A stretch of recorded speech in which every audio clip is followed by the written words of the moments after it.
In the landscape of modern cinema, Colin Firth is often viewed as the ultimate personification of the English gentleman, composed, articulate, and emotionally reserved.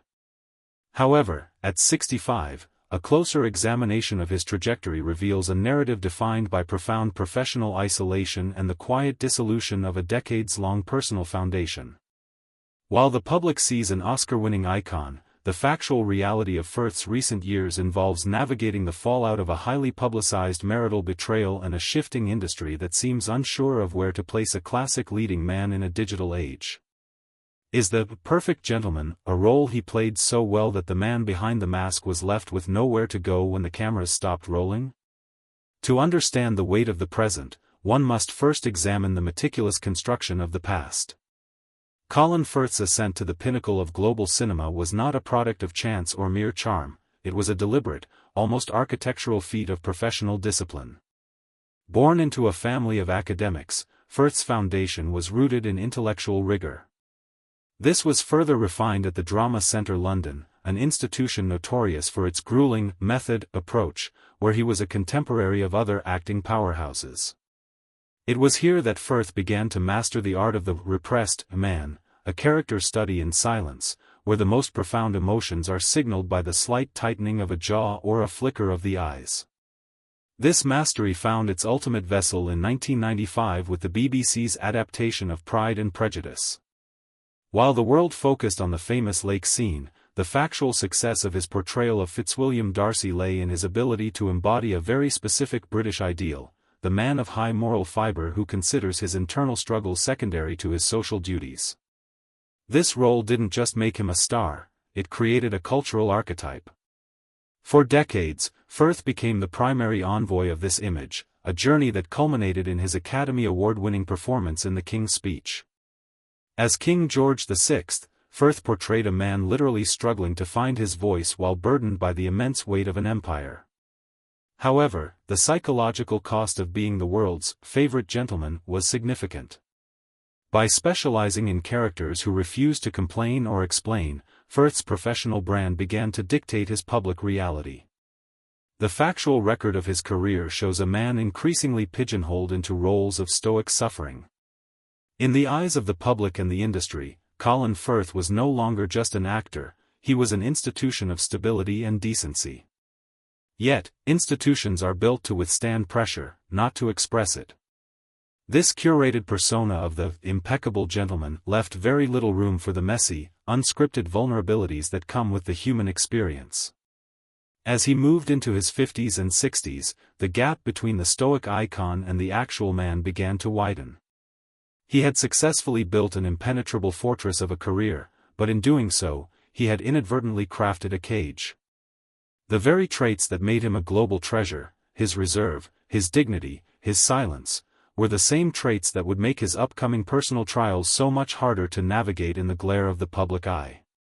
While Firth was reinforcing this professional reputation for unshakable stability, his private life was anchored by a 20-year marriage that the world believed was equally indestructible. But in a quiet corner of Italy, a single, documented police report was about to shatter the illusion of the perfect gentleman's life, revealing a crack in the foundation that no amount of stoicism could hide. For over 2 decades, the personal life of Colin Firth was held up as the antithesis of the chaotic Hollywood narrative. In 1997, Firth married Livia Giugioli, an Italian film producer and environmental activist, and together they seemed to construct a life that was as intellectually rigorous as it was romantically stable. This period of Firth's life was defined by a deep, factual commitment to his wife's heritage. He didn't just visit Italy, he integrated into its fabric. He learned the language fluently and, in a significant legal gesture in 2017, officially obtained Italian citizenship. The move was described by his representatives as a desire to have the same dual nationality as his wife and children, but symbolically, it represented the ultimate anchoring of the English gentleman to a singular, devoted partnership. Their home in the rolling hills of Umbria became the physical manifestation of this stability. Away from the paparazzi lenses of London and Los Angeles, the couple focused on high-profile advocacy, specifically through Livia's Green Carpet Challenge, which promoted sustainable fashion. To the public, they were the gold standard, a sophisticated, cross-cultural power couple raising two sons in an environment of quiet dignity and shared values. This wasn't just an image, it was a global brand of marital excellence.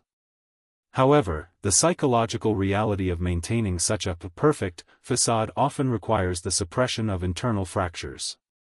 In early 2018, the carefully constructed walls of the Umbrian villa began to crumble in the most public way possible, through the Italian legal system. The couple filed a formal criminal complaint against an Italian journalist, Marco Brancaccia, alleging a terrifying campaign of stalking and harassment. It was a move intended to protect their sanctity, but it triggered a series of legal disclosures that fundamentally altered Firth's public story. As the investigation unfolded, the journalist produced evidence that shifted the narrative from one of simple harassment to a complex story of betrayal.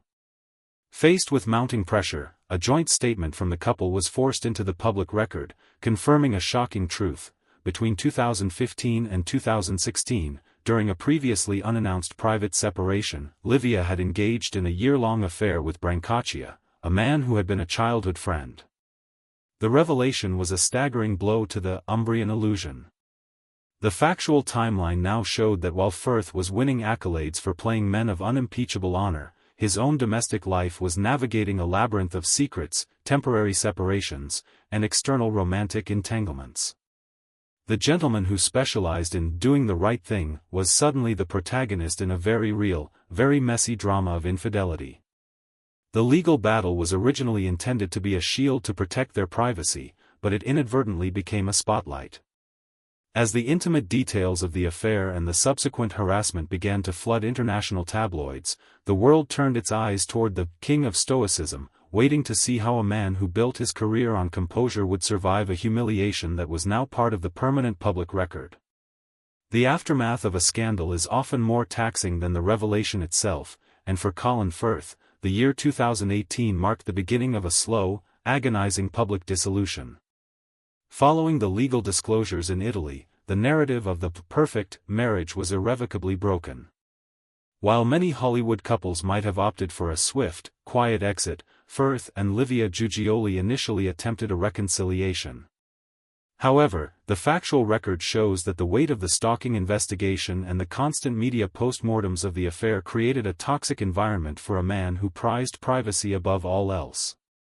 In December 2019, the inevitable occurred. A joint statement confirmed that after 22 years, the couple had officially separated. This was not a standard celebrity breakup characterized by vague, irreconcilable differences. It was a documented collapse of a long-term partnership that had buckled under the scrutiny of the very legal system they had hoped would protect them. For Firth, the psychological impact was compounded by his age. At nearly 60, he was forced to dismantle a life that had deep roots in two different cultures. The logistical fallout was extensive. It involved the painful process of dividing a shared history, including the sale of their beloved properties and the restructuring of a daily existence that had been centered on a partnership for more than 2 decades. The media landscape of the late 2010s proved particularly predatory. Having spent years celebrating Firth as the ultimate gentleman, the press now pivoted to a narrative of heartbreak and betrayal. Every public appearance was analyzed for signs of frailty. During the promotional tours for films like The Mercy and Kursk, Firth remained the consummate professional, ever the stoic, ever the master of the repressed emotion, but observers noted he was significantly more withdrawn. The factual record of his red carpet appearances during this era reveals a man who seemed to be retreating into the very silence he had mastered on screen. Starting over at 60 is a daunting reality for anyone, but for a global icon whose brand is built on stability, it was a fundamental identity crisis. He transitioned from being the patriarch of a respected international family to a single individual navigating a world that seemed hungry for his sadness.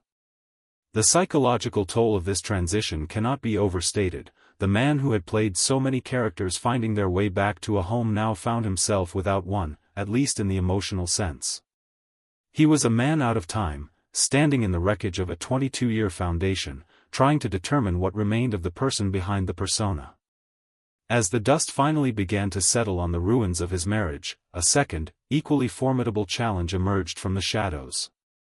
The film industry that had once worshipped Firth's specific brand of stiff upper-lip masculinity was beginning to undergo a seismic pivot, leaving the 65-year-old actor to wonder if there was still a place for a classic gentleman in a cinema that now favored a very different kind of hero.